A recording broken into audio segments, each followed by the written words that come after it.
I'm Seth Meyers. This is Late Night.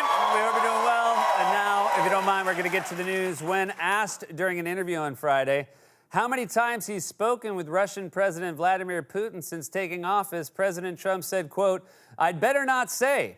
Even worse, a voice from his pocket said, "Donald, who are you talking to?"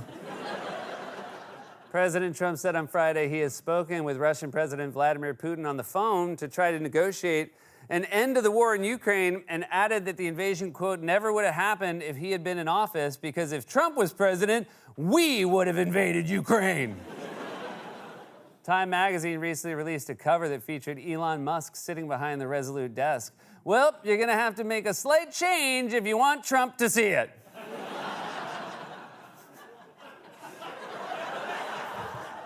It's a very classy issue of Penthouse. The New York Post has reported that President Trump has overlapping meetings where he introduces the first guest to the next, like, "Mr. Prime Minister, meet Mac tonight." A Florida woman recently became the youngest person to travel to every country in the world. When asked why she loved traveling so much, she said, "I live in Florida." Producers have announced that they will release an Imagine Dragons concert film, unless what?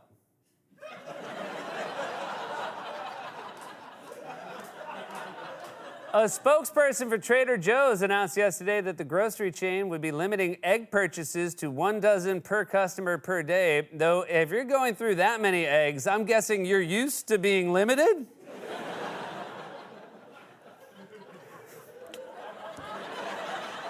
The Philadelphia Eagles are set to hold their Super Bowl victory parade this week on Valentine's Day in what's being called the ultimate test for Philadelphia boyfriends.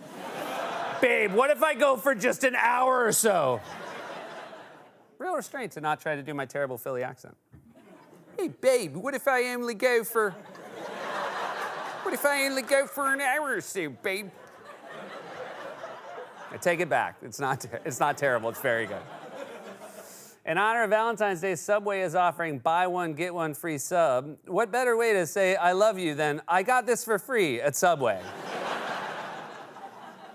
Taco Bell has announced it will offer a wedding package at its Las Vegas Boulevard location that includes an Elvis impersonator. Okay, but is it a real Elvis impersonator or just a Taco Bell customer who died on the toilet?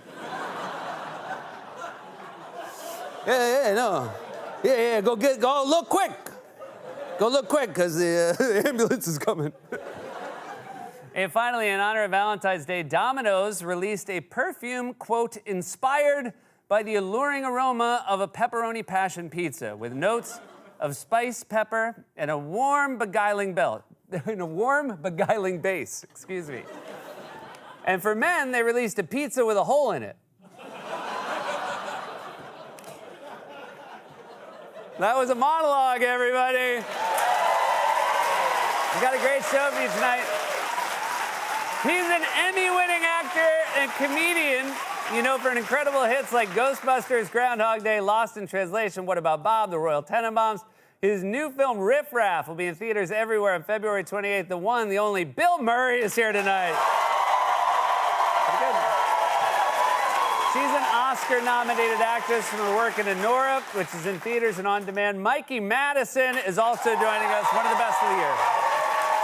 And in anticipation of SNL 50 this Sunday, all week, we're having some of my fellow writers from my time at SNL. He spent 20 seasons there writing some of my favorites. The great James Anderson is back on the show. Before we get to all that, well, you guys, it's almost Valentine's Day. Everyone's buying roses. They're making dinner reservations, and that includes my writers. You know, my writers, they write hundreds of jokes every day just to get the 10 or 12 we use in the monologue, and honestly, a lot of those jokes just aren't good.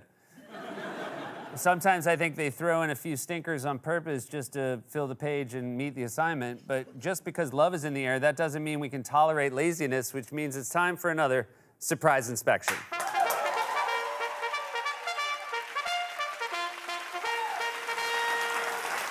So here's how this works. I'm going to read some real jokes that were really submitted by my writers. Some are dumb, some are offensive, some are just insane. Most importantly, my writers don't know we're doing this, and because they don't watch the show, they'll never know. Let's get started.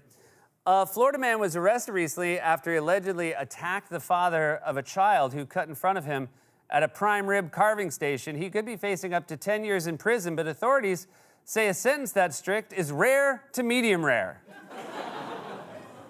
Yeah. So that was Matt, who made just an incredible observation about how we order our prime rib, you know. He took that and he combined it with a news story, and then it was just a flat line. The Grammys were held last night, and Kendrick Lamar won Song of the Year for Not Like Us. Drake was unavailable for comment because of the tariff on Canadian beef. A smattering? We got a smattering for Brian over there, and we're off. He looks like a guy who would write a joke about Canadian beef, right? Jeep aired a Super Bowl commercial last night featuring actor Harrison Ford, who said, quote, "This Jeep makes me happy, even though my name is Ford." A huge missed opportunity for Liam Neeson. Yeah. You guys like that one, because the first two sung so bad. That was Brian again. Brian's on fire.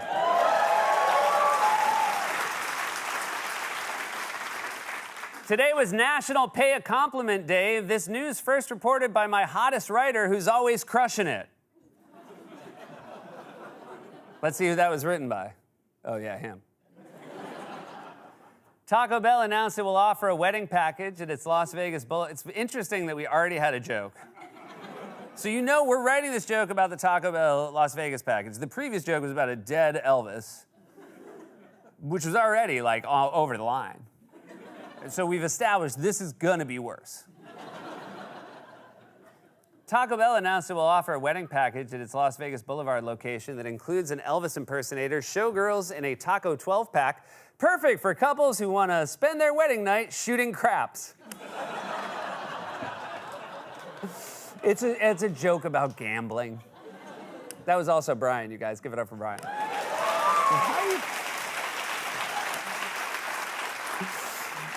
Are you trying to, like, clap to make the memory go away? According to a new analysis, more than 8,000 government web pages have been taken down since Friday afternoon, including STD treatment guidelines, so I guess it's back to scratching it through my pockets.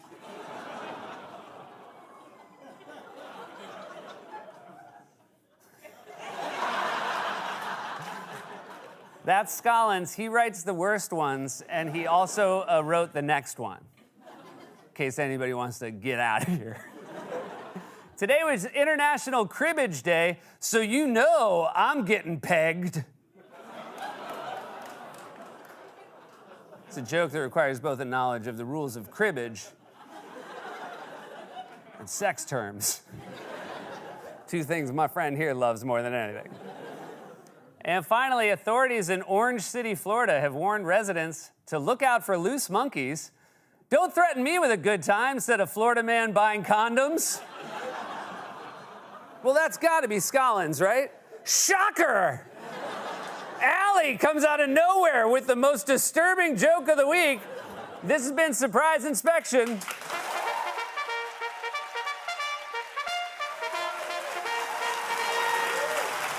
We'll be right back with more Late Night, everybody.